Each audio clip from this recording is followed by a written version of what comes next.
देखिए, जब कभी भी आप किसी दुष्प्रेरणा से प्रभावित होकर के किसी दुष्कर्म को करने का प्रयास करते हैं तो आपके अंतर्मन से एक चेतावनी निकलती है। उस चेतावनी को कृष्ण की वाणी समझ करके स्वीकार करना चाहिए, क्योंकि जब आप उस वाणी को अनसुना कर देते हैं, कृष्ण की वाणी को, अपने अंतर्मन की वाणी को अनसुना कर देते हैं, तो आप एक उदाहरण बन जाते हैं। जिस समय महाभारत का युद्ध चल रहा था और भगवान कृष्ण अर्जुन को उपदेश दे रहे थे, तो उनके विराट स्वरूप का दर्शन करके अर्जुन निष्कपट हो गए, सर्वथा शुद्ध हो गए और कृष्ण की वाणी कुरुक्षेत्र का अंतर्मन बन गया और उस अंतर्मन ने वहां पर उपस्थित प्रत्येक व्यक्ति को चेतावनी दी थी। भीष्म को चेतावनी मिली थी कि लौट जाइए भीष्म, अन्यथा आपकी सारी सक्षमता बाणों का स्वरूप लेकर आपके शरीर को बेध डालेगी और आप अपनी सक्षमता की वजह से मृत्यु की प्रतीक्षा करेंगे।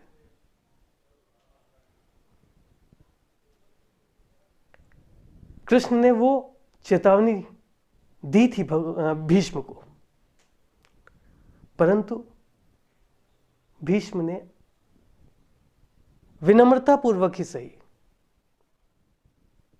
लेकिन अनसुनी कर दी। द्रोण को चेतावनी मिली थी। शिक्षक, गुरु समाज का शीश होता है।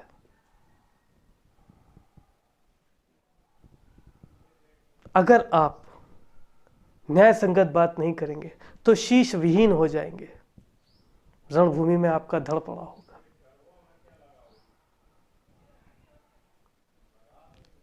द्रोण ने भी विनम्रतापूर्वक अनसुना कर दिया। दुर्योधन को सुनाई दी कि हठ स्थिरता खत्म कर देता है और ये हठ बलपूर्वक तुम्हारी जंघा पे प्रहार करेगा और तुम्हारी शिराओं का रुधिर प्रवाह रुक जाएगा। अभी भी तुमको समझा रहा हूं दुर्योधन, उस भयंकर पीड़ा से बच जाओ, न्याय संगत बात करो और घर को लौट जाओ। दुर्योधन ने अनसुनी कर दी। दुशासन को सुनाई दिया, दंभ से छाती फुलाए घूम रहे हो, न ये छाती रहेगी न ये रुधिर प्रवाह, फट जाएगी छाती। लौट जाओ दुशासन, ईश्वर सामने खड़ा है, चरण पकड़ लो। परंतु किसी ने विनम्रतापूर्वक, किसी ने दंभ में, किसी ने अहंकार में, किसी ने हठ में कुरुक्षेत्र के अंतर्मन की चेतावनी को अनसुना कर दिया।